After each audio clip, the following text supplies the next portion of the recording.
This is the Recovery Lab. Here we dive deep into the struggles, victories, and hope that stem from recovery. No shame, no judgment, just truth, grace, and inspiration. Let's walk this road together.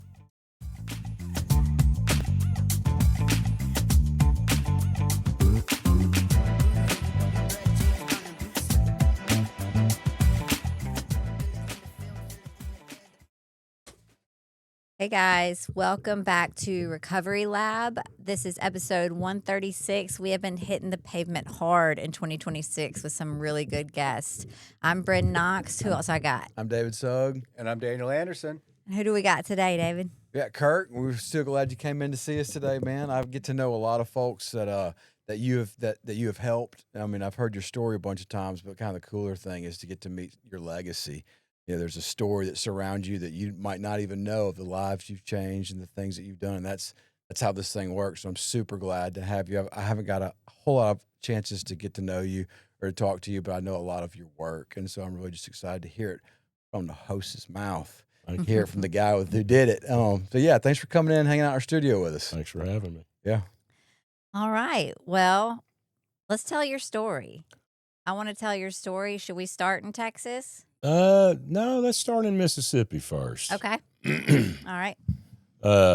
Yeah, we moved to Mississippi in 1963. I was 4 years old, and it was the heat of the civil rights movement at that time. And we came here from, like I said, Southwest Missouri, and it was a whole different deal. I'm the fourth of five kids that my mom and dad had, and then I have a half brother from my dad's second marriage. But I still always felt like I was the middle child, you know. And first of all, too, I want to say thank y'all for having me. I'm blessed and grateful. I got my blessed shirt on today, but I'm humbled by this experience too. You know, it's Tom K's always told me that if you're ever asked to share your story, you can't say no.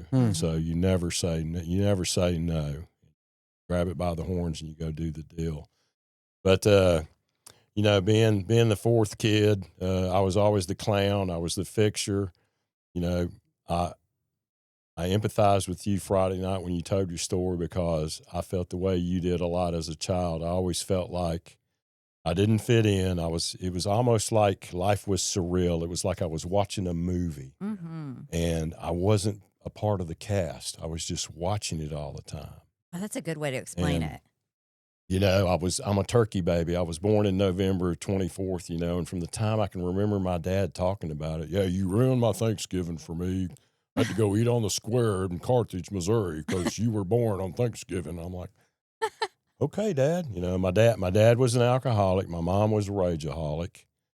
And probably at the age of 6, it was, you know, until about 6, life was what it was. We were a family. The dynamics of thinking about what my parents did. They had kids early. There were 5 of us in the 60s. We moved to Mississippi, you know. We were called Yankees coming from Southwest Missouri. And I'm like, what are you talking about, you know? But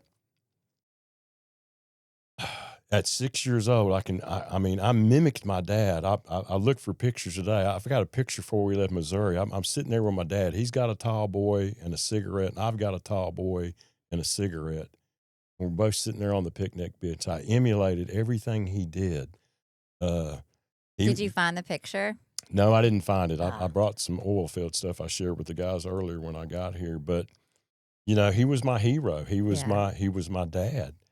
And at 6 years old, it was going in for a hug and a kiss to say goodnight one night. And he put his hand in my chest coming in. He goes, "You're 6 years old now. We don't do that anymore." I'm like, what did I do? Like, we shake hands. Okie dokie. Good night, Pops, you know. And so later on, we're watching this movie, and I'm pretty sure it's called Divorce American Style. 65. Doris Day, Dick Van Dyke, about divorce. 2 boys, yada, yada, yada. My brother that's 4 years older than me, Brad, said, our family's going to end up like that. Wow. And at 6 years old, I looked at him and said, bullshit. You know, excuse me, Daniel. But anyway, Good, bro. so Wait, why did he think that? because he's already seen the dynamics that I don't see between my mom and dad. I'm not paying attention to the fights that are going on. I'm oblivious to it. I'm going to bed earlier than they do. But Dad's building this really cool playhouse in the backyard. I was always the beer getter. I mean, I'd go. I mean, you know, before there were pool tops, it was pop the top and give him a good breather. He'd always give me a good breather, and I'd drink those suds running back to him. You know, so I always liked that taste. From the time I can remember, being able to open the refrigerator door, getting him beers, and so I run to get him a beer. And I said, I'm going to make him find me today. So I hid. Hiding in this little shop deal came off the back of the house. He doesn't even see me there. He goes into the house, and I hear them start fighting. And then he comes running out the door, and right behind him coming out the door comes a saucer and a coffee cup. Crash, crash. I went, holy crap. So I started paying attention to the dynamics of what was going on. We left there. Dad's career got better. We went to North Jackson. We lived on Plantation Boulevard. We 2-story house, built us a swimming pool. His thing was, we're at a friend's house. Y'all, he's drinking with his buddies from Vickers. He's like, y'all all learn how to swim today, and I'm going to build y'all a pool. So we all learned how to swim, but still watching the dynamics of what was going on between mom and dad, and it wasn't getting any better. Then the day started when he'd be walking out the door with a suitcase, and he didn't travel for work. Mom was kicking him out of the house. Mm-hmm. Then he'd come back again. All right, I'll never leave again. And then boom, 2 months later, he's back out the door. Well, his alcoholism continued to get worse. Her rage continued to get worse. He loses his job, so we go from the nice house in North Jackson to a cracker box house in Clinton, 11 from a 4-bedroom, 2-bath house to a 3-bedroom, 1-bath house in Clinton. And the fights kept getting worse. And so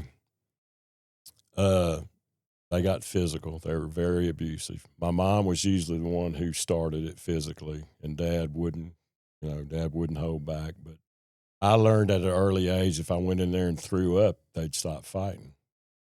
I could throw up on demand, and then that quit working. And then at 12 years old, I remember Mom, we're going to downtown a lot. She's keeping me and my little sister Carla in the car for multiple hours, just sitting in the car. And she came out and said, we're leaving town tomorrow. We're going to your grandma's in St. Louis. I'm divorcing your dad. Yes. And then the other part of me went, what's going to happen? What's going to happen?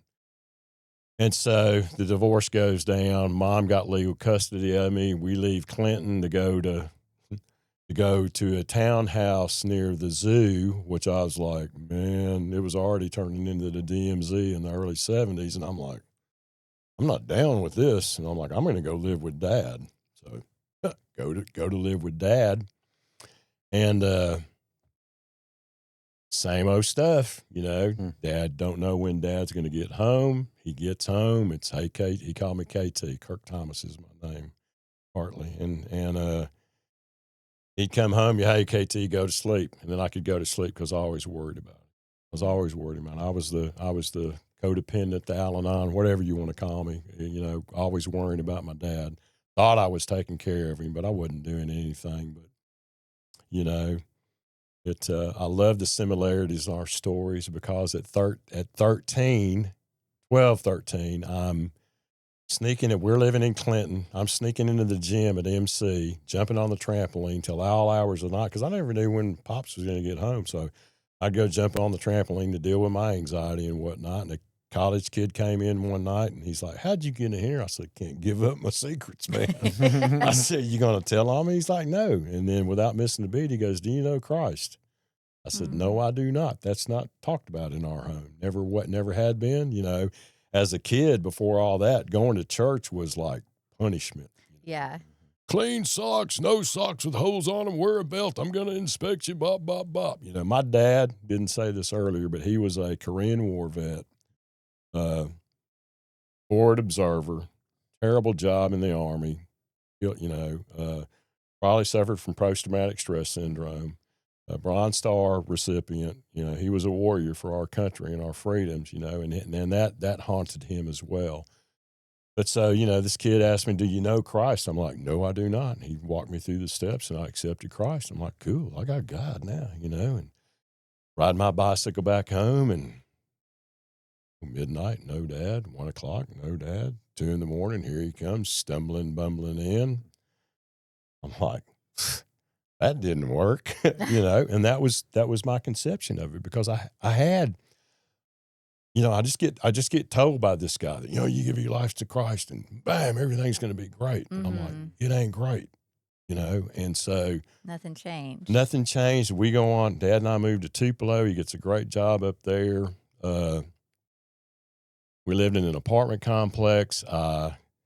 Not long after I got up there, I started working. I went to work at Cy Thompson's Beef House. I was the dishwasher at Cy Thompson's Beef House. It was right next to the townhome motel that we lived in for 3 months because the company my dad worked for was paying for it. And they finally said, Lord, you've got to get a place, you know. But so I went to work. And, How old were you? 13. Okay. 1974, I believe it was. Started paying taxes. And so my dad was the kind of drunk that if he didn't have money, he was going to get money one way or the other. He was a gambler also.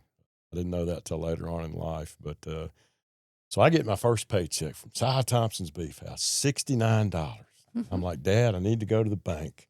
I'm going to open me up a savings account and a checking account. I'm going to be a responsible member of society. He goes, how much did you get paid? I said, $69. I think it was, 69 and some change. He reaches over and he goes, hey, I'm going to need that until I get paid in a couple of weeks. And I'm like, dude, really? You know, on the inside, because if you said, oh, nay, it was, he as he gingerly liked to call it, I will box your ears. He'd beat the hell out of you, basically. Is what he'd make you remember that he beat you. One of his fun games growing up was as a child, from 6, 7 on, you know, get you pinned down, put his knee in your chest and his hand on your face and go, your ass is mine. I'm like, yeah, dude, I'm 8 years old, of course, you know, Yeah. you know, but he always kept that fear in you. That fear was always there. You don't cross this man. You don't cross this man. And so we're living in an apartment complex. I quit working at the restaurant. I go to work for the Bank of Mississippi. I was the change roller for the Bank of Mississippi. I counted all the coins for the bank. A buddy of mine, Dennis Buse, got me that job. He didn't want to do it anymore. So I go to work in the bank, and all the management trainee guys that worked in the bank lived in the apartment, Kirkwood Apartments, where we lived. Well, they were all management trainee guys, young 20, you know, early 20s and whatnot. So every Thursday night they were tapping a keg somewhere and they were cooking out. Come on over, Kirk. Come on over. And that's when I first started sipping on a little beer. You know, still that same thought, man, this tastes just like it did when I used to get Dad's beers and all that stuff. And, you know, never really got intoxicated, but I got a little bit of a buzz, and I like that. You know, I can remember, you know, so we leave Clinton in the 8th grade, go to Tupelo in the 8th grade. I've still felt like the outsider, never fit in, didn't know these guys. Everybody that I knew, they all grew up together in Tupelo. So I was always the guy on the outside. Me and a guy named Mike Graham had the same nickname. We were called Stump because we were both about 5'2" and weighed about 165, so we looked like a walking stump. You know? But that was my claim to fame, so I did fit in a little bit. And so the hangout in Tupelo was City Park, you know, and you learned early on before, you know, you either catch a ride with somebody, and that's where all the drinking went on and whatnot. But it was, you know, typical high school stuff, you know, and then the dances and all that came up, and we partied hard then, but never an issue. Never like, I got to do this. It didn't happen for me until I left to go to Mississippi State in 1977.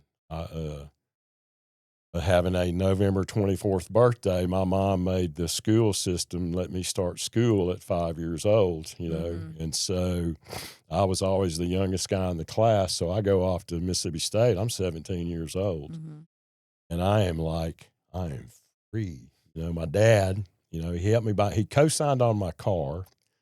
my 1968 Bonneville I told you about earlier, $875, man. And I paid for it clean and free. And my dad's like, KT, I don't think you need your car down there your freshman year. And I was like, okay. And I left this out a while ago. One of his selling points to get me to come live with him back when I decided not to live with my mom was we had land outside Clinton that was always an escape for us to go to. But, we're going to have horses out there, and I'll get you a motorcycle, and I'm going to pay for you to go to college wherever you want to go to college if you come live with me, and blah, blah, blah. So college never got brought up until I told him I'm going to college, and I've already got student loans lined up at the bank that I'm working at. And Dad's like, I don't think you need your car down there. And I went, well, you don't have a dog in the hunt, Pops. And I said, here's the deal. I said, I'll be 18 come tax time. And if you claim me on your taxes, it's on you. They come back because I'm independent now. I'm getting student loans. You haven't offered to do this, another failed promise, yada, yada, yada.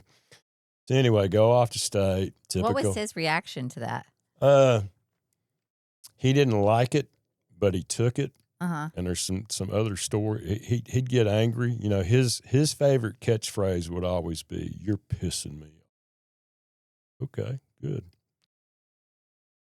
Let me back up a little bit. So I'm 17 then. At 16, when we still lived in the apartment complex, I did some stupid shit and I got caught with it. And he dragged me out of the bed. I pulled a towel rack out of the wall, being a goofball. Turned it into the Hulk and post. Yeah. And the handrail comes out of the wall. So panicking, I'm going to get I'm in trouble. Model glue, model airplane glue to fix the deal. And Dad never came home and washed his hands when he first walked in the door. And they'd always go to, there was this place called the Gaslight Inn in Tupelo, a dinner place and live music. And he and Alice always went there. But comes home, and what's he do when he comes home? He washes his hands. And I've got my door locked, and I mean, it's like he's beating on the door so hard the light from the hallway's coming into my door. And I get up and unlock the door, and I'm like, yeah, what? I mean, I'm like, yeah, what? He grabs me by the head of my hair, drags me down the hall, takes me into the bathroom, and slams my head up against the wall and goes, what is that? And being the smart aleck that I was, I said, looks like a hole to me. He spun me around. I mean, he had always, it was always an open hand normally, but he hit me with his fist, knocked me back into the wall. And I kind of went, okay, that all you got? He hit me again, knocked me into the wall. And this painting deal came off the wall and glass shattered and broke all over my hand. I'm in my whitey tighty standing there. And I looked at him. I said, if that's all you got, bring it. I'll take it. But I could not, my oldest brother had whipped him. Mm-hmm. He got tired of him. And that was my next move. But I couldn't do it that night. And I told him to hit me again, and he kind of snapped out of it. Go to bed. And then, of course, about an hour later, he's in there, man, I'm so sorry. And I'm like, F you, man. F you, F you, F you, F you. Get out of my room. F you. Go away. Leave me alone. Leave me alone. Go away. And I'm rattled. I'm like, wow, he really did. I wanted to kill him, Came close to killing him before my parents got divorced. My brain, I'm sorry, I'm jumping all over the place, but memories are coming back. But anyway, the next day at breakfast at 16, I told him, I said, here's the deal. If you ever put your hands on me in anger again, I will do everything I can to kill you. Wow. Don't you talk to me like that. I said, I just did. Do you understand what I'm saying? Don't ever touch me in anger again. And he never did. He never touched me again. And I said, and by the way, when I turn 18, I'm going to lay you on your ass. When I turn 18, I'm going to lay you on your ass for fun. And he's like, And so run off to state, do the typical partying with the guys and all that, having a great time. I mean, those 4 years were the best years of my life, but that's where my addiction really started. But I turned 18. I did go home for Thanksgiving. And I laid Dad on his ass, and and he took it like a man, and he knew I meant it, and then I went back to school, and I never smoked pot. I was drinking, doing a lot of drinking, having a blast, and never smoked pot until my sophomore year. And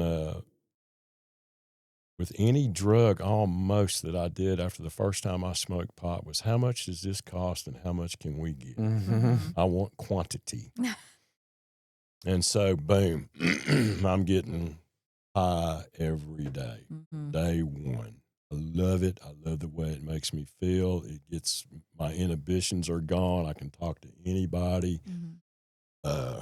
I'm going to bed at night, loading the bong for what I call my cup of coffee in the morning, and became a resident assistant in Suttle Hall, one of the largest dorms on campus at the time. And I take over the first floor, and I've got all the handicapped guys down there, guys that are paraplegics and have physical complications, and they have a very eclectic array of drugs that they have to take to keep them in them chairs and whatnot.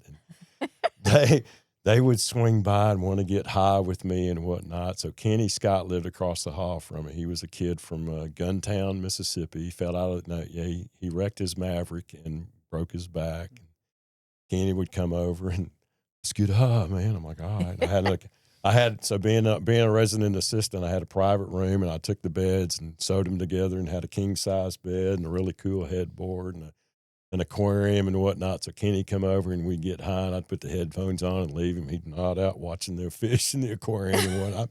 But it was all fun, Mm-hmm. But I started experimenting with Valium and then, typical, went home a couple of times. And then at 19, at 19 was when I told my folks that Dad was trying to quit drinking. 19 would have made it like 79 or 80. He had gone to CDC when it was still at Baptist back in the early 70s and only stayed for about 7 days and came home and said, those people are crazy down there. So he's making some really half-ass efforts to get sober, but not getting sober. And at 19, I'd worked at the plant that he was plant manager at a couple of summers, and he came home one night, and one day at lunch, I'm working nights and getting high with another guy I'm working on the assembly line with, and he's like, KT, I got to let some folks go that've been there 5-10 years, and it's going to look really bad if you're still working there. I said, no problem. Dad had this attitude that I couldn't get a job or anything without his magic wand and stuff like that. And I said, I'll have a job before the day's over. A bunch of my buds were working construction at the hospital, so that was just another avenue to have fun and get high with my buds, my Tupelo guys. And so Benji turned 21. Benji Ross, guy graduated. He turned 21, and we went out and closed Lindbergh's down in Tupelo, and Dad's trying to quit drinking, and I roll in about 2 a.m. after we wrecked the Waffle House, and As one does. I'm rolling in, and he's sitting in the driveway in a lawn chair, and I roll up, and he's like, where have you been? I said, celebrating Benji's 21st birthday, having a good time. You can't do that. I said, well, I did. No, you're pissing me off. I said, well, maybe you're pissing me off. He snapped that folding chair, and I thought he's like, get your ass in there and go to bed. Yes, sir. So I knew then my little brother had been born. He was a couple of years old. And so I knew then it was time for me. I told them then, I said, hey, when I leave to state, I appreciate it. Y'all have got Jeff now. Dad, I hope you get it together. Is that why he was trying to control his drinking a little bit more? Mm-hmm. Okay. Mm-hmm. Yeah. He was making an effort. He Yeah. was making an effort because my stepmom was like, Katie, bar the door. Game's over. You need to get it together. Mm-hmm. And her thing with me, I'd come home, I'd drink a couple of tall boys after I got off work and throw the cans in the garbage can. And one day she said, look, that's a trigger for your daddy. I'm like, I can respect that. I can respect that. This is the lady who found my bag of dope on the toilet I left in there while rolling up joints one day. And she goes, I found your happy weed. I said, oh, crap. She goes, I won't tell your daddy. I said, thank you, So anyway, I go to work offshore the summer of 1980, and that's kind of when I got the oil filled into my bloodstream. I work with some guys I met at I think it was Waterworks in Columbus. I met these guys, and I was kind of the worm hand on this workover crew, but I got the oil field in my system, and I got to get on a drilling rig about the last 3 weeks that I worked for Livingston Oil Well Service, and I'm like, I like this. I can do this. Oh, my God, I like this. And so I go back to state. I was majoring in banking and finance, of all things, because I worked for a bank. I worked for the Bank of Mississippi in Tupelo, and they'd promised me a job. Go to school. You got a job. They were the ones doing my student loan. So And you can roll some coins. I can roll some coins. I worked in every department that they had. My thing, but they were taking care of me. They were being good to me. They, I knew I had a job doing that, but I get a taste of the oil field. My oldest brother had a petroleum engineering degree. He'd never even seen a drilling rig. He was working for Exxon down in Florida. And so he gets interviewed by a guy at a bank in Fort Worth, Continental National Bank. They needed a petroleum engineer on their staff to do these energy loans, and he ends up going to work there. Well, I'm back at school, and he goes, hey, I can get you a job for the summer if you want to go work in Abilene. I'm like, cool. So I go to work in West Texas in Abilene. In an armpit of the world. It's like everything's flat, no tree. Well, there were trees in certain areas of the town, the old part of town, but it's just like flat, wind blew all the time. But anyway, so I get out there and I'm working for this. The name of this company was High Hopes Drilling Company. And it was a piece of junk. I mean, it was really just a not your standard drilling rig. And we kept that thing together with baling wire, electric tape, and spit. I mean, you had to learn how to repair stuff on the fly. And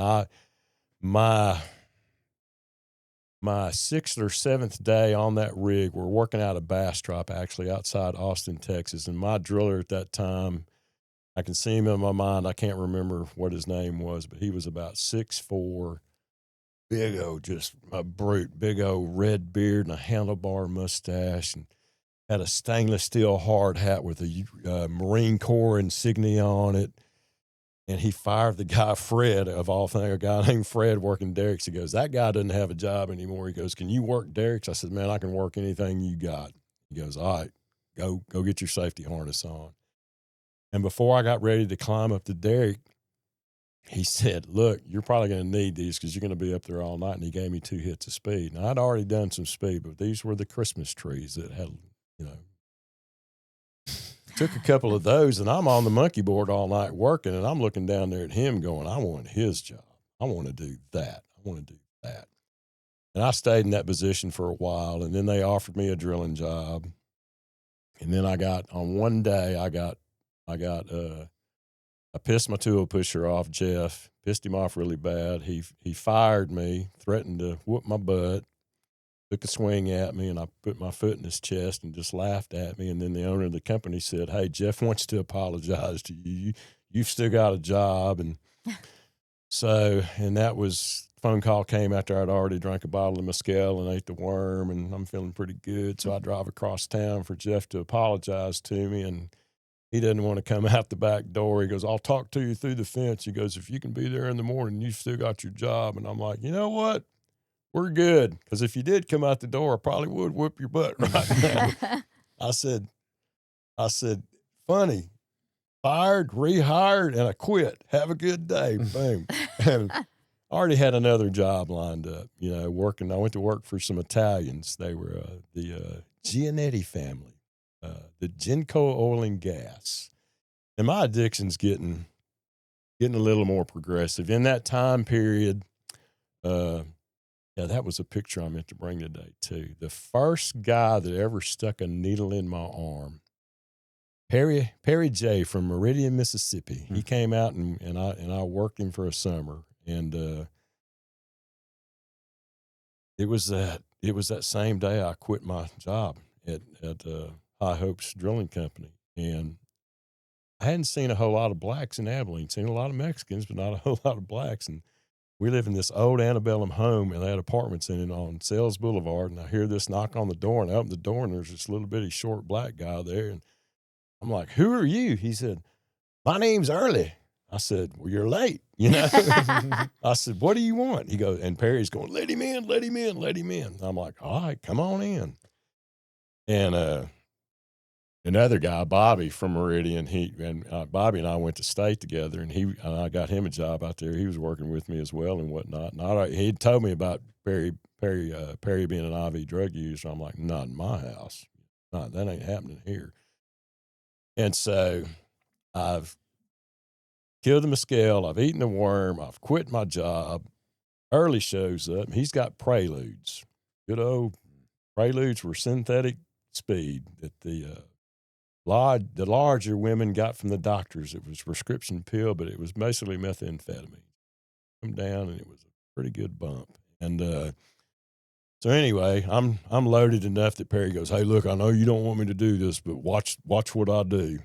I'm like, "All right." And so I watched what he did, and I went, "Here you go," you know. And like I said earlier, I looked at him and I said, "How much do these things cost, and how many can we get?" And that was the beginning of my love affair with IV drug use. And it changes everything.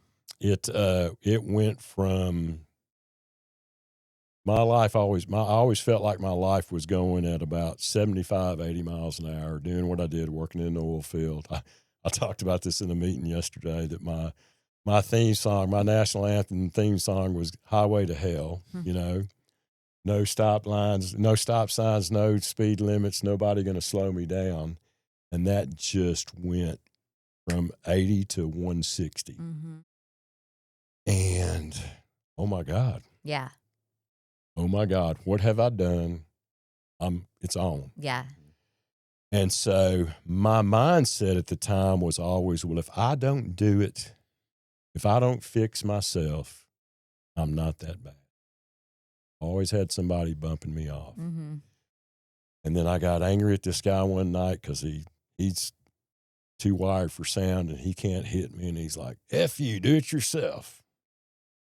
Well, that was another mistake. That for me, that changed the game again. So I'm locked and loaded. Boom, game on. And my life's insane. I got married during this time. I did a 3-pill shot 30 minutes before I got married. I'm getting married by some little bitty short justice of the peace. I'm more focused on the sweat going down my nose. He's sitting there, y'all. He's sitting there. I showed you Tony Tersini, my Italian star, and he's in a tuxedo, too small for him and all that. It's just a clown show. And I'm like, I've got this little justice of the peace sitting in front of me telling me what I'm supposed to say, and I'm watching this piece of sweat trickle down my nose. And the girl I'm marrying is, you know, oh, God, it's just a basket case. And he's like, "Son, are you here?" I'm like, "Excuse me?" You know. So we get married. We boogie off to San Antonio and get down there, and I slept for a day and a half. She'd wake me up. "What is wrong with you?" I'm like, "I'm just really tired." And then from that point on, all I did, we were at that Hilton that's on the Riverwalk. If you ever go to San Antonio, I'm at the bar just slamming them the rest of the time. It's just like I am out of control, you know. And about a month after I got married to Kathy, my first wife, she's like, "Honey, I'd like to have an open marriage." And I'm like, So I'm working what they called evening tower shift. That's 3 to 11. And so I'm like, "Okay, what's your idea of an open marriage?" "Well, you know, you do your thing, I'll do my thing, and, you know, we'll hook up every once in a while." And, you know, I'm like, and on the inside, I'm about to explode. And she said something, I can't remember it, and then I said something back, and then she slapped me, and knee-jerk reaction, I slapped her back. I'm not proud to say that because I had made a vow that I couldn't keep as a child watching my dad beat my mother up. It hurt my heart, but it was almost spontaneous that she hit me. I popped her and went, "Oh, my God, what did I do?" And she came at me again, and I'm like, "No, we're not going to do this." And she just hitting on me. "Not going to do this." That changed the dynamic of everything. And right then I said, I need to divorce this girl. But I didn't. I stayed married to her for 2 years and 9 months, too long. Went through a lot of insanity with what comes with an open marriage. It's so weird it didn't work out. Well, there was a day and time when I had I never owned any guns because I didn't trust myself with any guns. And there was a day and time when I was so tweaked out on meth, on speed, that my hippie, I showed David and Daniel, my hippie guy, my lead tong hand on the floor. He had a long barreled 357. I was going to kill this guy. She was screwing. I was going to kill her, and then I was going to kill myself. That would solve everything. And at that time, I didn't know God was taking care of me then, because I couldn't go through with it. I wanted to go through with it, but I couldn't go through. In 1985, January of 85, I came home from work. We had separated and got back together. Her daddy begged me not to divorce her daughter. He was a old missionary, Baptist church missionary, had been a missionary in Haiti and all this. And now he was a financial planner in Denver, Colorado. And it would just be a stain on the family. Don't divorce my daughter. I'll buy y'all a house, and here you can have this Volvo. And, I was getting gifted with all this stuff. And I'm like, well, sounds like a pretty good deal. So we get this little cookie cutter house, and came in from work one night, and I could tell by the way the light was shining through the curtains that something was different. I don't know what it was, but I was loaded to the gills and walk in the door, and the TV sitting on the ottoman and one chair out of the living room furniture sitting there. And there's a note on the TV that said, Kirk, I've moved a few things out of the house today. I'm still here. My daddy will pick me up in the morning. Please don't bother talking to me because we have nothing to talk about. Well, we had a little talking today.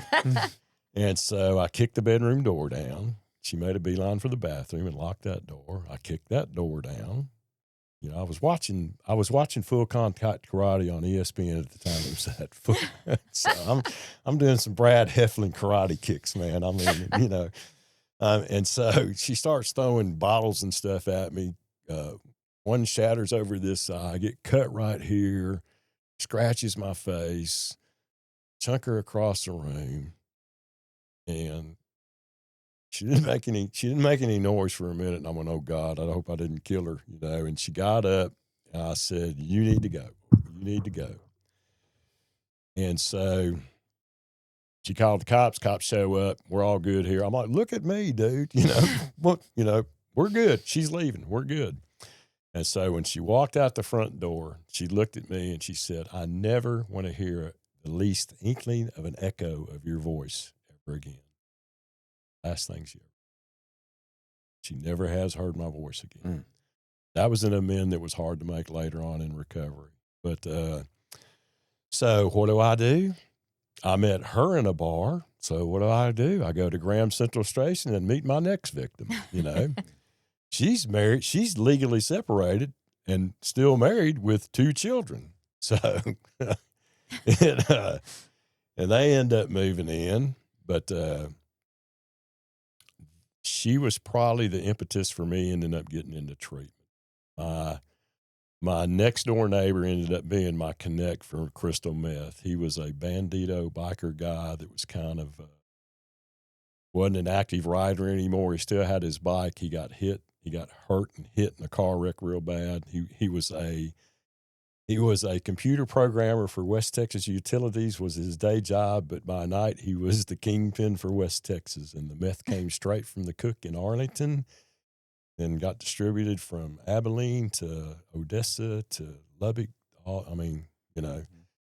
And when Kathy left, she cut all the utilities off in the house, so I didn't have a phone. And I'm going over and using Mike's phone all the time. I'm like, hey, dude, I need to get my utilities turned back on, yada, yada, yada.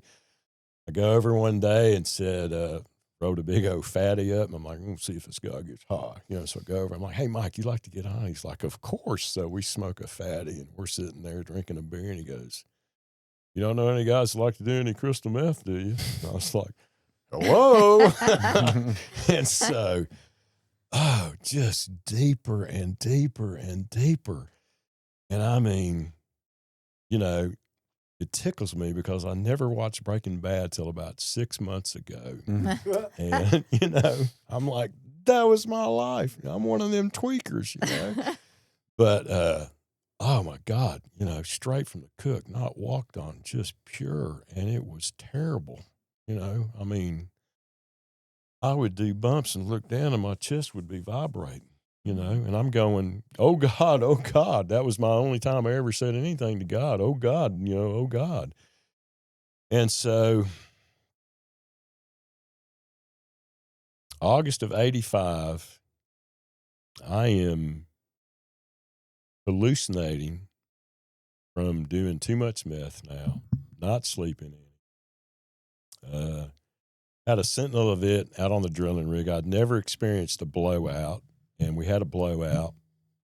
And that's where you hit a pocket of gas or you hit a real hard, high-pressured pocket of oil. We hit gas.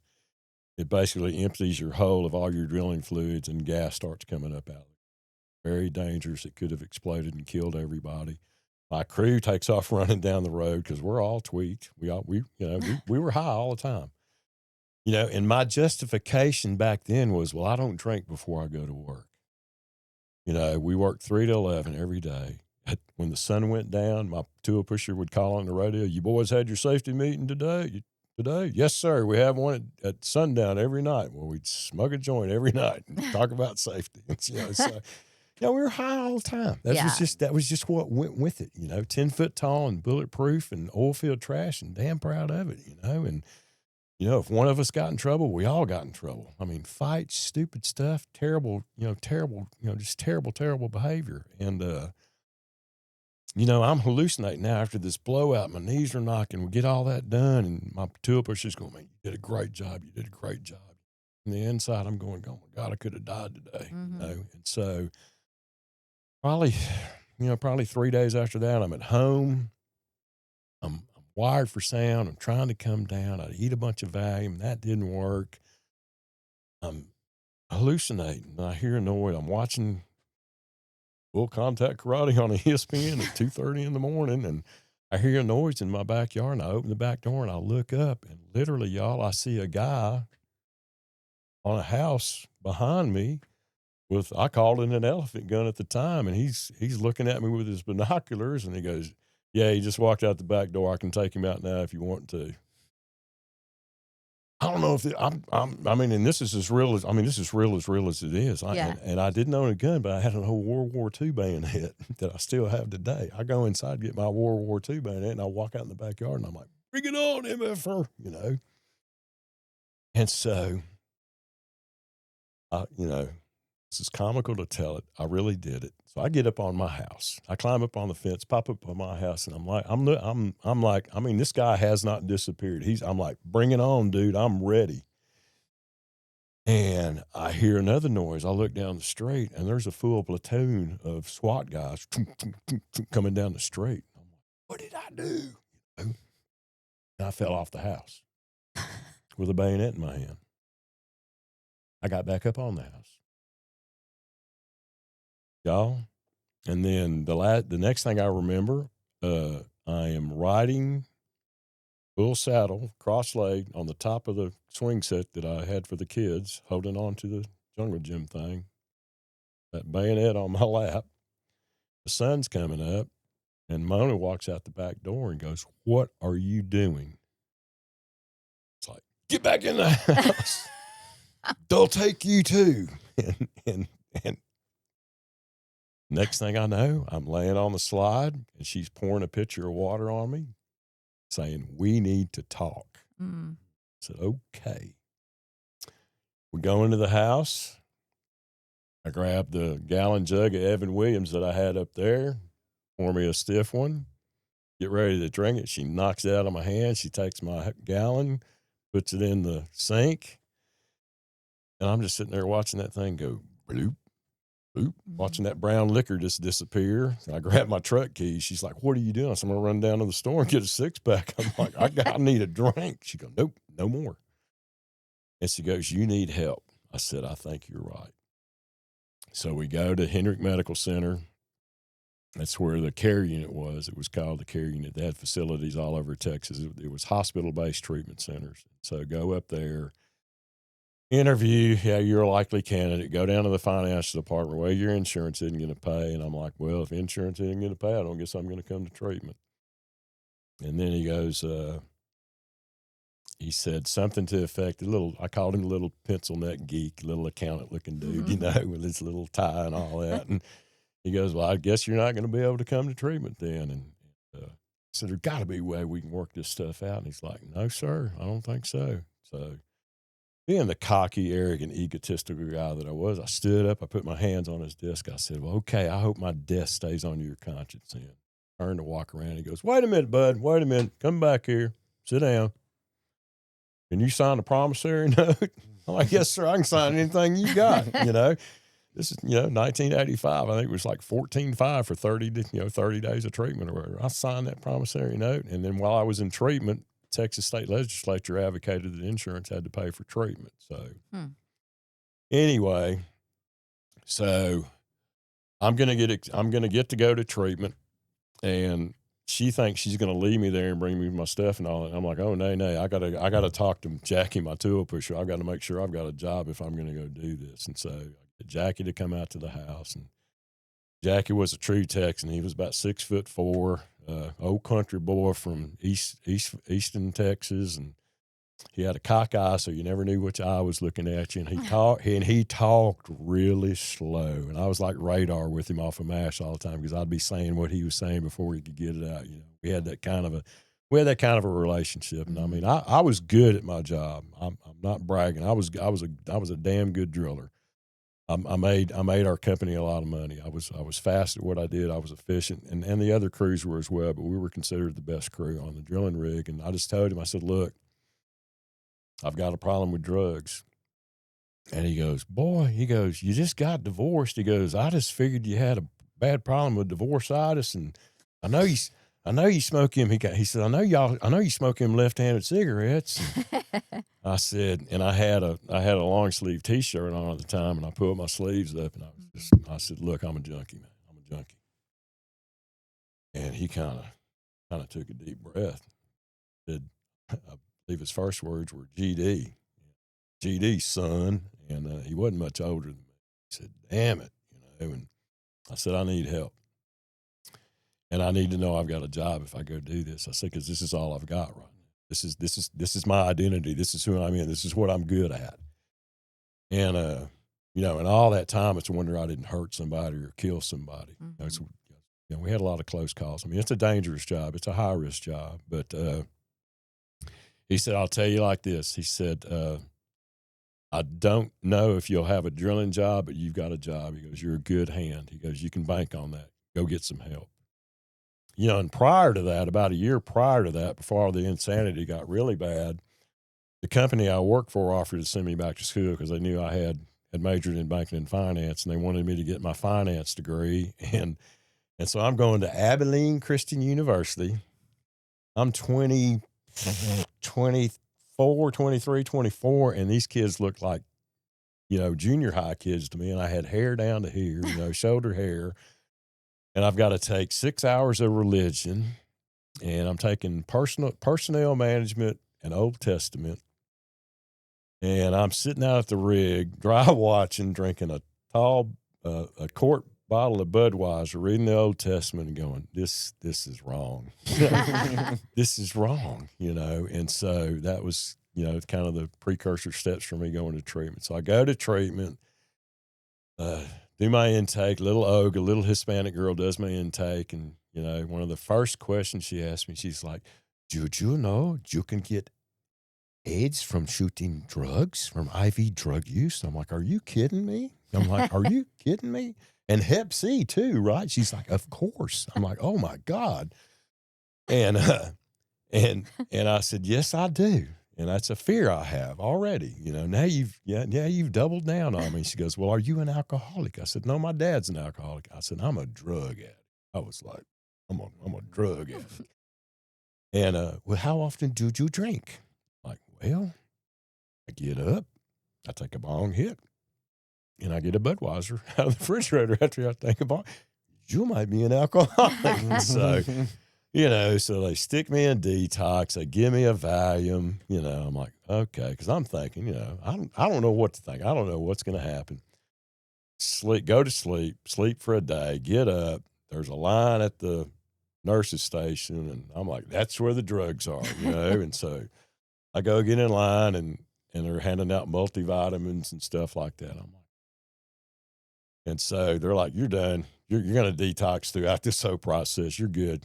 Go, here's your room. Go down there. I get to my room. Jerry's my roommate. He's a squirrely looking dude, and throw my bag on the ground. And he goes, hey, you see that door right there? I said, yeah. He goes, it ain't got a lock on it. I said, good. I don't know if I want to be locked up in here with you or not. He goes over to his little chest of drawers and pulls out this little piece of metal. I called it a chingalinger. He goes over and he puts it on the door, and he goes, try to open that door.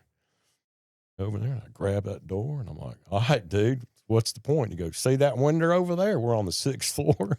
He goes, ain't supposed to be opening that window either. And he goes over and he opens up the window. I'm like, all right, dude, what's the deal? He's like, we can get high.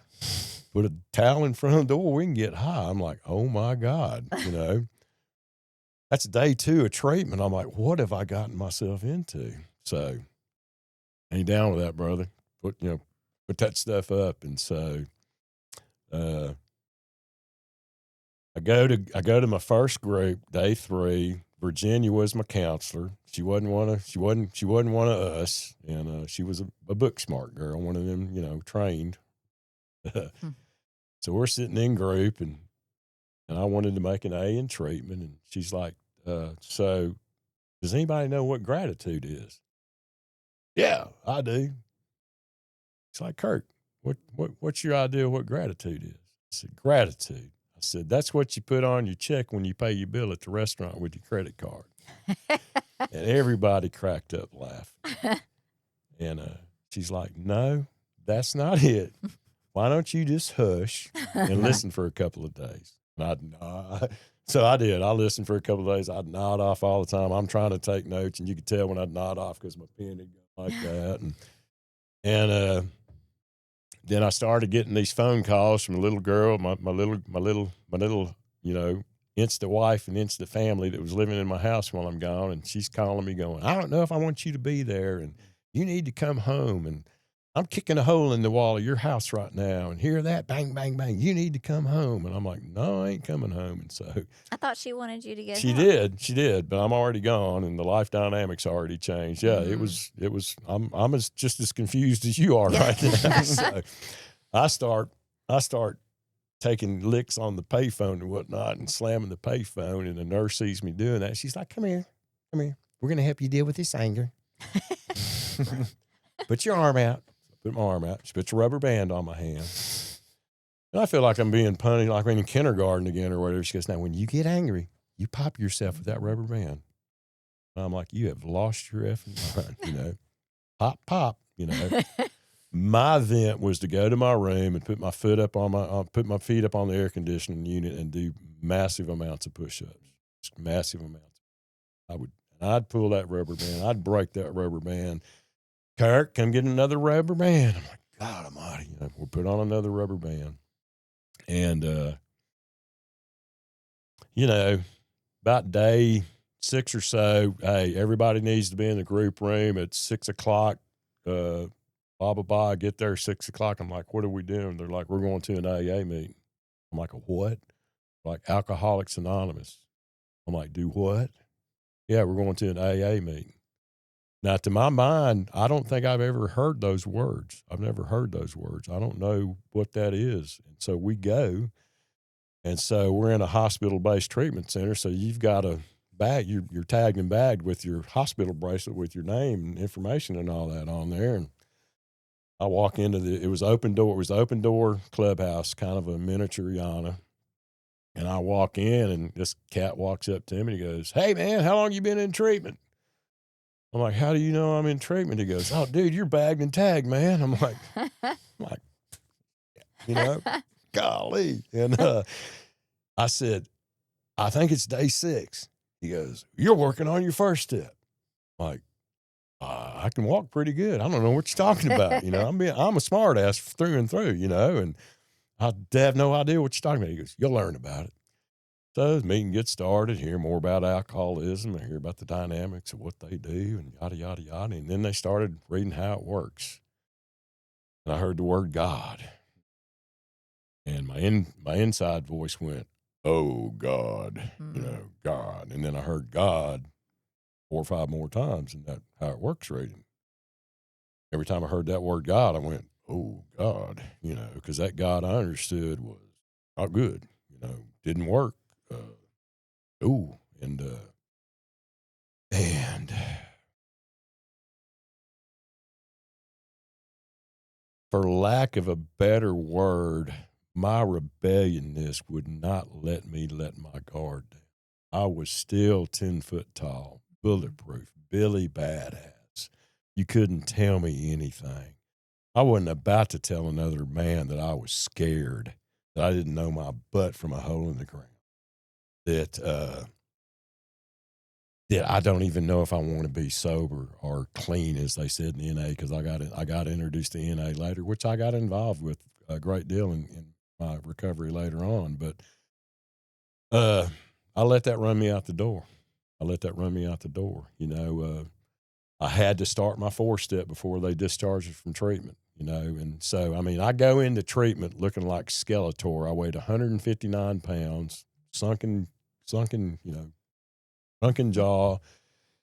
And when Mr. Howard, crotchety alcoholic from Fort Worth, said, son, you can order double everything on that menu for our food. I'm like, dude, I was chowing down, man. So, they said, you've got to start your 4-step and you've got to show it to us. And I said, you're not the person I want to do my 5th step with. So why do I have to show this to you?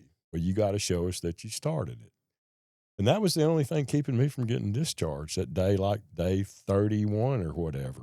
And so I go to my room. I hate my mom. I hate my dad. I hate my ex-wife. And I'm not too sure about this girl living in my house right now. So I started my 4-step. I went in there and said, here you go. And so prior to that, to get a bigger grasp on what I'd got introduced to with AA, there was a similar to the old timers roundup. It was called the West Texas Big Country Roundup of Alcoholics Anonymous. It was a very long title at the Abilene Christian Convention Center. And so we go to this thing and they say, bring your big book. So I've got me a big book. I have not cracked it open. I have not opened that book one time. And we get there, and of all people doing a talk, it's Charlie and Joe. Oh, no way. And I'm like, did not know who these guys were. I was like, this is total BS, And Charlie read the promises. And I went, promises, smomishmas. Those will never come true for me. That was my attitude. Terrible. A prick, basically. And so, got a little story I'll tell about that later on in my recovery time. Boom. Day 33, Virginia's there. Jackie's there. Mona's not there. Jackie's going to give me a ride home. I'm getting things of like, I liked you better drunk. I liked you better drunk. I don't know why you stayed in treatment this long, yada, yada, yada. And so, Virginia, we're getting a little coin out. I'm getting my little care unit coin with the Serenity prayer on the back and all that stuff. And she looks at me and she's like, well, Kirk, you've got the tools for recovery. And my immediate reaction in my mind was, where in the hell is the toolbox? Because I was clueless. Mm-hmm. Basically, I did, I know your history partially, David, with incarceration and all that. Prior to going to treatment, I got divorced last week of February of 85. I went to treatment in August of 85. I had 16 separate run-ins with the law. And the only reason I did not go to jail could have been DUI, possession, drug paraphernalia, possession with intent. Everything. I could have got arrested every time. I talked my way out of it, and working in the oil field was my saving grace. That's just how ironic it was. And I did not know that until I came home and had to prove that I lived in Texas. But, you know, that was my attitude. I did 33 days to wake up. I gained 15 pounds, and I'm good. I'm ready to go back to work. I'm sober. I got a sober mind. My head's clean. I'm cleared. I still don't know what these tools are you're talking about. And Virginia looks at Jackie and goes, Jackie, what if Kirk relapses? What are you going to do? And he goes, oh, he knows what I'm going to do. He'll never work in the oil field again. I'll take care of that. So now I've got that, you know. So boom. 2 days later, I'm standing on the drilling rig, and it looks different. It sounds different. It smells different, and I am full of fear. I am full of fear, more fear than I had before I went to treatment. And I am like, can I do this sober? I mean, because it's just, it's frenetic, just all the time, moving stuff. And, you know, as a driller, you're paying attention to your ideas. You've got pumps that are 50 yards away, and you hear those motors, and you know when you got something going on with the equipment, and you know you're trying to fix problems before they happen, because their deal was you make hole. You're making as much footage a day as you can, because it's punch that hole, run that case, and you move to the next hole. And so there's a lot of dynamics that go into it, and I'm just like, oh my God. And I'm going to aftercare. I'm going to maybe 1 or 2 meetings. I got promoted while I was in treatment to the daylight driller, working regular man hours is what we call that. I had to be at work at 7 o'clock in the morning. I got off at 3 o'clock in the morning. We want you to be able to make your AA meetings and do your aftercare. Pyramid Drilling Company that I work for said, how much money do you need to get back on your feet again? You know, we've paid you while you were in treatment, but we probably know you're behind on some things. So, of course, I told them I needed a couple more grand than I really needed. I was already rat-holing money for a relapse. Did not know that, but that's what I was doing in the back of my mind already. I'm going to aftercare, going, Land, life's great. Life's great. How is it, Joe? How is it for you? I was passing the buck. You know, man, I've got to get up at 3:30. I got to drive 160 miles to get to my rig in the morning. I got to leave. I got to be up at 3 and on the road. Never drank coffee till I got sober. You know, I'm drinking coffee and driving to work, and got arrested in October for 2 tickets that I pay out of those 16 that cost me $463 to keep from going to jail in 1985. And that was a lot of money back then. Consequence of my behavior. And so fast forward, it's December. This girl that's living with me still telling me she liked me better drunk. And I don't have the willpower or the gumption to say leave. I like the kids, you know, and so a kid that worked for me, Kelly, his dad was the company accountant. He called me on the rig radio that day, and he said, hey, mate, Kelly was getting ready to go back to Texas A&M in accounting like his dad. And his dad called me and said, make sure that boy never wants to work in the oil field again. Can you take care of that? I said, yes, sir. So, I mean, we threw him in mud pits, and we wore him out, you know.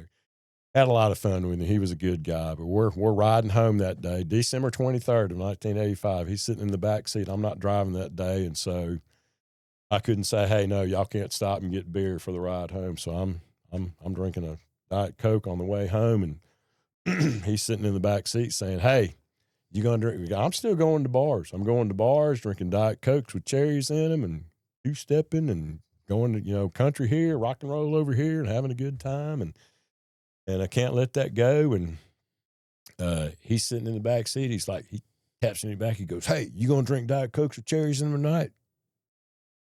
Or I said, yeah, probably. He goes, well, if you want to get drunk, I'm buying. My head was like the Exorcist. I turned around, I looked at him, I said, you better bring a lot of money. You better bring a lot of money. And I knew right then I was getting loaded that night. So we hit Butterfield Junctions, live band, cocktail waitress wasn't coming around fast enough, so I'm hitting the bar. I go to the bar, get a double Crown and water. I turn, and there's a guy in the fellowship named Gary, big old dude, like 6'6", 6'4". And I turn, and he looks at me, and I look at him. I'm like, what are you doing here? He goes, I said, are you the AA police? He's like, no, boy, I don't care what you do. He goes, you know Bubba? I'm like, no, I don't know Bubba. Yeah, Bubba. You remember Bubba? You met Bubba? He's the drummer. He's the drummer in this band. He's in the program too. And I said, salute. Good luck with that. Boom, I'm gone. we hit every bar in town, and at like 2 a.m, Danny White, Danny White was the ex-QB for Dallas Cowboys, and he had a yeehaw bar there in Abilene. I'm shooting tequila with Danny White, and I walk out of there at like 2:30 in the morning, and I'm like, I don't even feel drunk.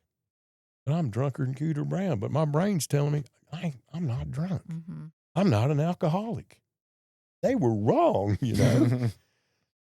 And y'all, within a week, my crew changed around. I had this roughneck dude from San Angelo, and like, hey, I got some Coke if you want some Coke.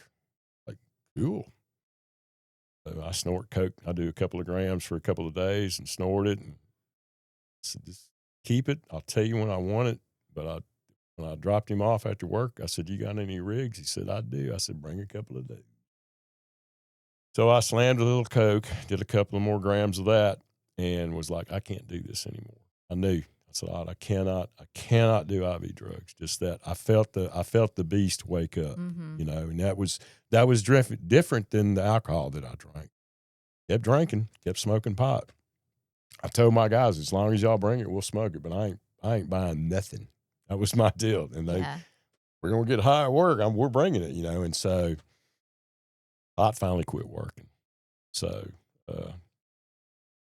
July the 5th of 1986, I load the kids up. We had a little 280Z Datsun, and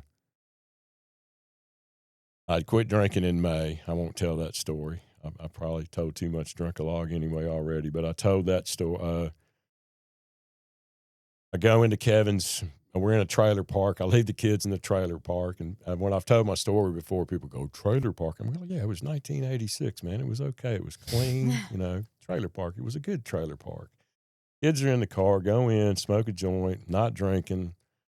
Got Kevin. I told my hippie, I said, roll me up a fatty. We're going to the stock car races. Smoking another joint. I'm over there changing the albums, flipping the albums over, Led Zeppelin or whatever, and I'm getting ready to pop the needle back over there, and there's a knock on the door. Little knock on the door. And I went, oh, my God, I left the kids in the car. And I showed this to the guys a minute ago, but that little guy right there, that's Christopher. He was 4 years old. He was standing at the bottom of the stoop with his hands on his waist. He looked up at me and he said, are we going to the races or what?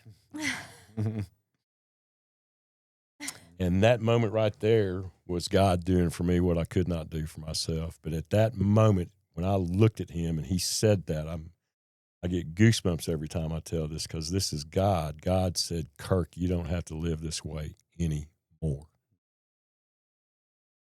And I immediately lost my buzz. I was like, where did that come from?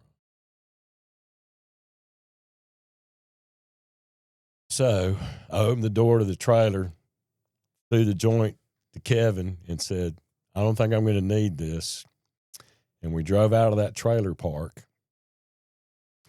Every speed bump that we went over, we'd go over the speed bump, and I'd cry a little bit. I'm shook up.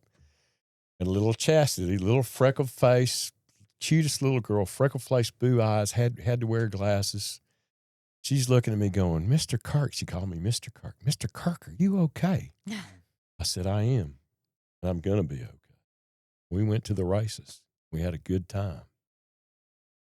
And the next day, July the 6th of 1986, I was at Open Door at my first AA meeting to pick up a silver chip. And I walk in with my hat pulled over my eyes, head down, saw the room, took in the room, one chair left in the circle. I go sit down. I pull my hat up. I look to my left, and guess who's sitting there? Old Gary from Butterfield Junctions telling me, good luck with that. And I said, dude, are you kidding me? His first words to me was, I knew you'd be back. And I said, well, you know something I don't know. And I'm going to tell you straight up right now, I do not get this God thing. This God thing scares me to death. And probably since I was a kid, that was the first time I told another man that I was scared. He said, boy, look around the room. What do you see? You've heard this, I think, before. I said, a bunch of damn alcoholics. He said, nope. Group of drunks. G-O-D. Can you wrap your head around that? I said, I think I can. He said, you need to keep it really, really, really simple, boy. He called me boy a lot, and I respected him for that because I was a boy. I was a little kid in the candy store that did not know what to take next. Mm-hmm. But the bottom line was that I knew in my heart that I didn't want to live that way anymore. No matter what, I wasn't going to give up. And that was different. That was different than walking into that treatment center, not knowing anything, not knowing what AA was, not knowing what NA was.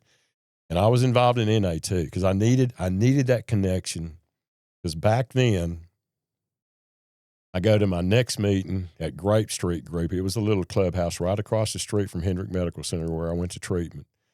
And there were some crotchety old farts in there. There weren't any women, all crotchety old men. Oh, Mr. Ralph, he had suspenders and his pants were almost up to his chest. He had these old wireframe glasses, pack of Camels in his pocket protector.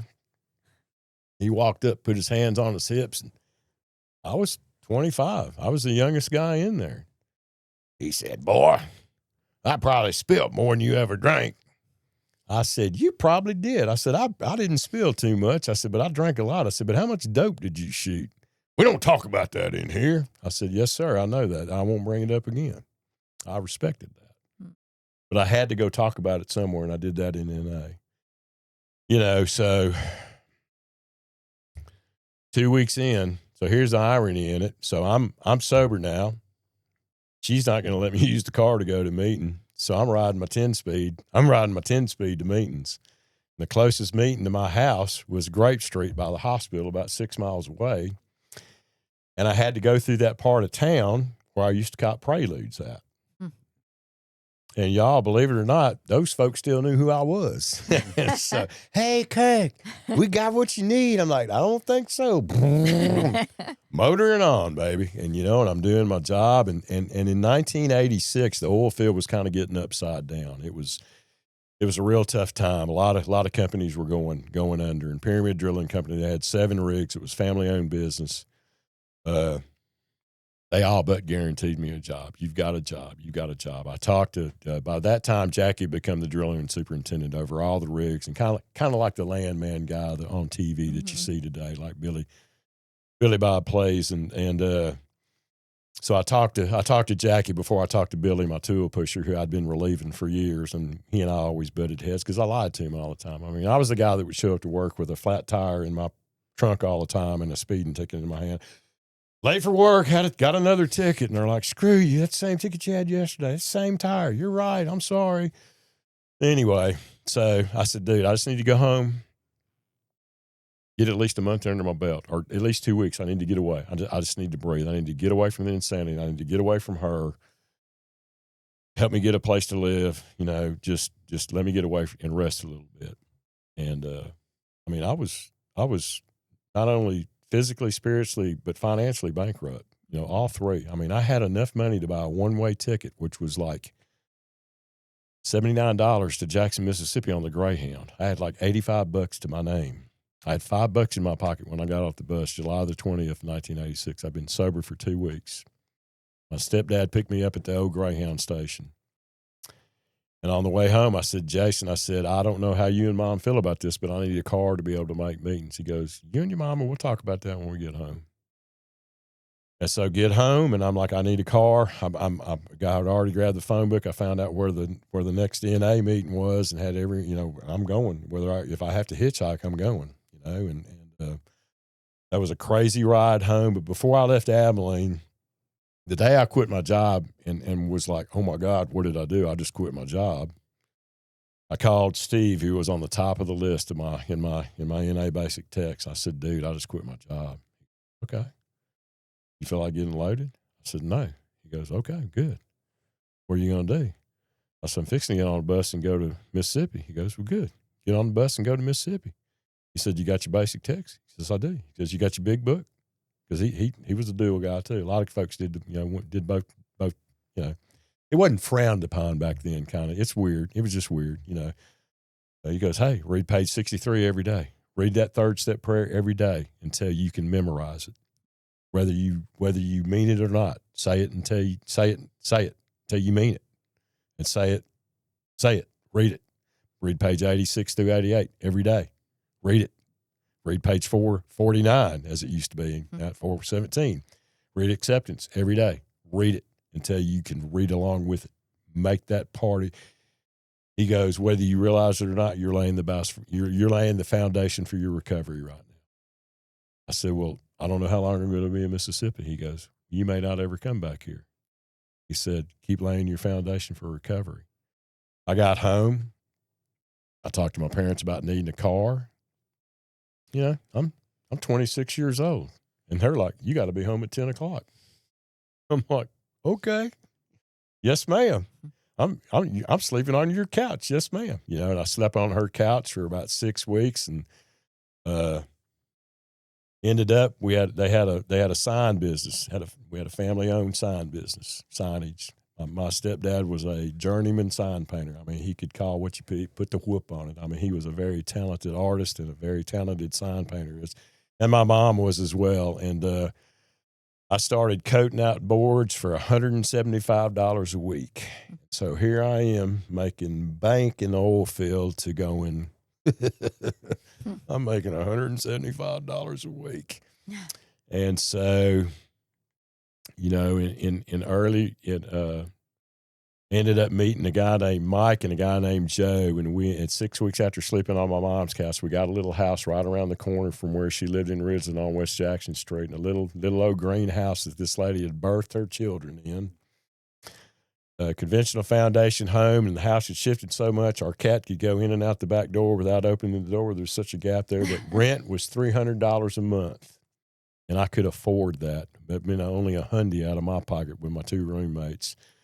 But it was like sober living, kind of what you do today. We kept each other accountable. We called each other on our BS. We read the big book together. We read the NA basic text together. We went to meetings together. We stayed sober together. We stayed clean together.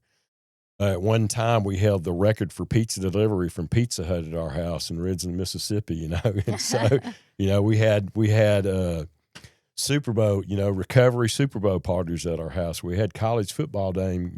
We hung out. And as you shared about Austin, that's kind of the way Jackson was when I came home. There was a lot of young folks in recovery that wanted to do the same thing I wanted to do. Come home in July, and September was the first time I laid eyes on Joanne. We're going to go to a function in New Orleans, and she's been sober about a month and a half and had tried this thing a few times. She had already had the reputation of being the relapse queen at Yana, and I didn't know that at the time, but I saw her and went, "Oh my goodness," and we go to New Orleans, and I had probably one of the only things I had left from my active addiction in Texas was my camera. I had a camera, and I love to take pictures too. That tickled me the other night when you shared about that. But when we went to an NA function at Audubon Park in New Orleans, it was a co-ed cabbage softball game. Bring your team. Bunch of drug addicts from all over Southeast. We were all there. It was a blast, We rode the trolleys, but the whole time I'm taking pictures of Joanne. And so we start dating, and so here we go. She's legally separated and still married. I'm like, I've heard that somewhere before. That little flag was going off way back here in the back of my mind, but I'm like, man, I'm really digging this girl, And so at that time, I guess I'm about three months sober. Nobody in the H&I committee at NA would go to Doctor's Hospital that was at St. D, or go to Whitfield to carry a meeting, or go to Jackson Recovery Center at the time before it came Harbor House. So I'm like, I'll do it. "Oh, you ain't been clean long enough. You got to have 6 months clean time." I'm like, all right, well, who in the hell in this room is going to do it? I'm like, y'all really going to hold that against me? No, nobody wants to do it, but you're telling me I can't go take a meeting to a facility where they need a meeting, that they need to hear about this message? I'm like, oh, yeah, go ahead and do it. So I did not know what I was getting into. But for me, that was another layer of my foundation for my long-term recovery. And Joe was doing that with me. And so it's October. The fair's already come to town. We come home from Whitfield. She lived out at Reflection Point in Flowood when it was a brand new apartment complex. And I'm saying, when you getting divorced? Oh, I don't know. So I'm like, all right, this probably isn't going anywhere. But she beat me to the punch, and she jumps out and goes, hey, my sponsor said I couldn't hang out with you anymore. And I'm like, who's your sponsor? She's like, none of your business. I mean, y'all, I'm driving my stepdad's powder blue S10 with a camper on it. I look like a pedophile anyway. And so I don't even have the truck in park. I put the truck in park. She's standing there with the door up. I said, can't we talk about it? She goes, there's nothing really to talk about, Kirk. I'll see you around. And she shut the door. And I went, damn it, boy. And so I knew that's what I needed. But that's not what I wanted. Mm-hmm. My God's got a really cool sense of humor. So I turn on the radio, Z106. The Stones are singing, you don't always get what you want, but you get what you need. And I started laughing out loud and was like, thank you, and boogied on. Now, I will not sit here and say I didn't do a whole lot of other hen and shin like we all do in early recovery, but finally got to the point about, I had a bumper sticker on my stepdad finally gave me a car that he bought for my brother, a little blue Firebird. Only had a little 6-cylinder engine in it, but it was badass looking, you know. And I didn't really feel. My feelings were mad, sad, glad, happy, anger, fear. That all fit in a little crayon box for me. More fear, anger than anything. I was pretty happy-go-lucky guy, though. I did absolutely insist on enjoying life. When I went to making $175 a week, at 9 months in, a guy that had about 5 years in NA, I'm like, dude, I'm ready to do my 4-step. What do I do? He goes, I don't know. I've never done one. And I'm like, appreciate it. See you. And I got a guy who had helped start NA in Mississippi, Charlie R., way back in 1977 when it started in Mississippi. And Charlie took me through the steps.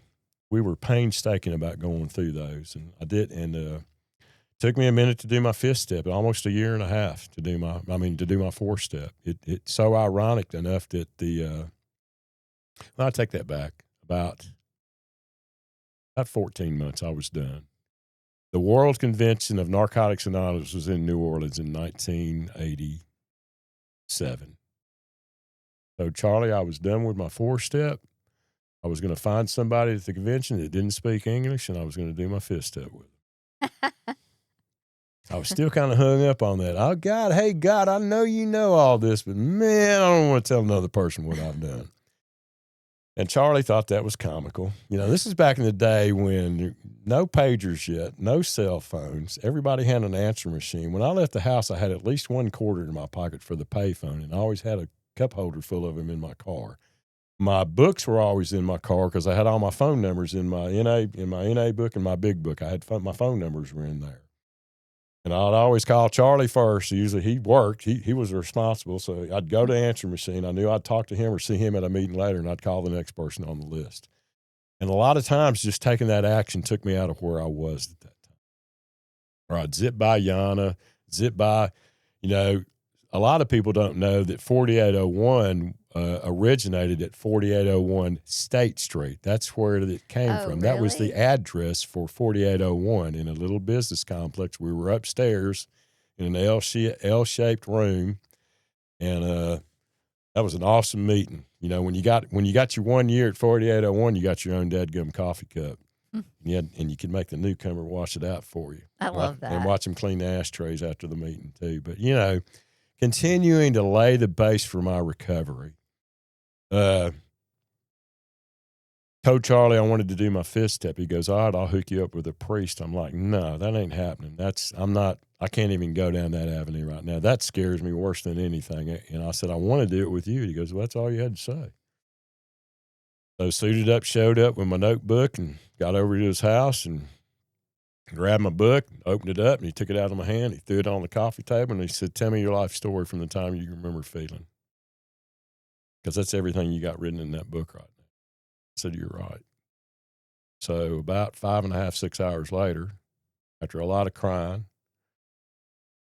a lot of 2 or 3 cigarette breaks, he said, "Job well done." He said, "If you think of anything," he goes, "and you will, you'll think things are going to pop up continually in your recovery. As long as you stay sober, you're going to remember things that you did that either hurt you or you hurt someone else or something that happened that you're just real indifferent about. And when that does happen, say a prayer, you call me and tell me about it, and then we'll keep moving on." Mm-hmm. It's time for you to work on those defects of character.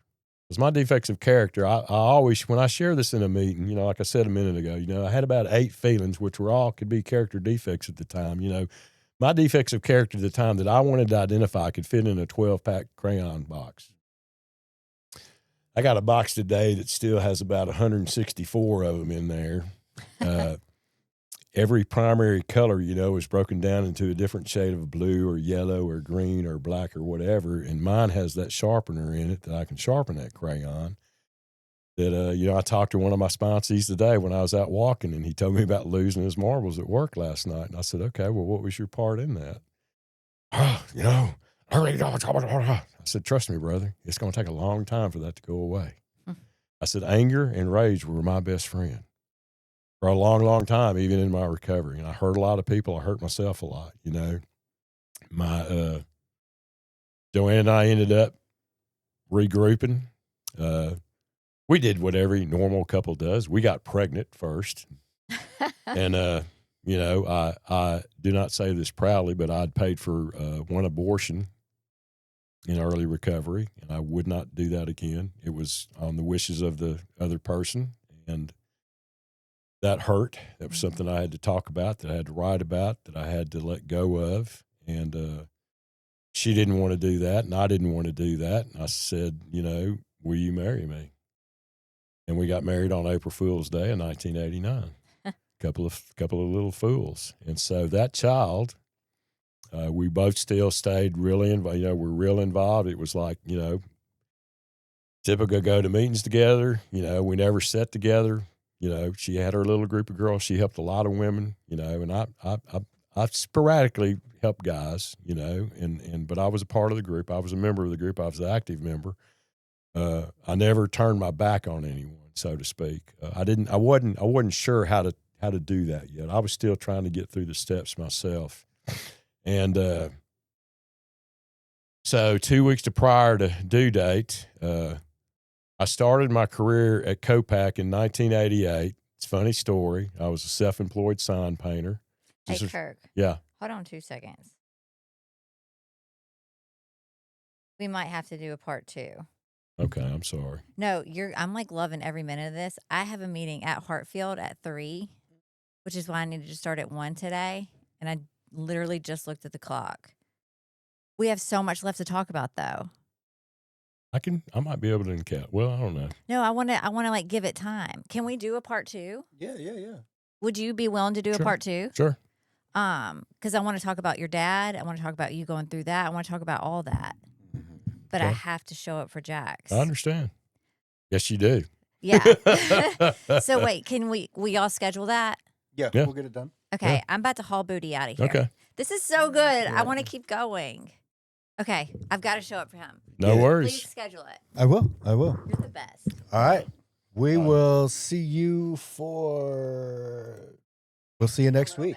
Be safe on the road. Okay. Yeah. All I'm right. excited about this. Awesome. All right. We'll see you guys. This is the Recovery Lab. Here we dive deep into the struggles, victories, and hope that stem from recovery. No shame, no judgment, just truth, grace, and inspiration. Let's walk this road together.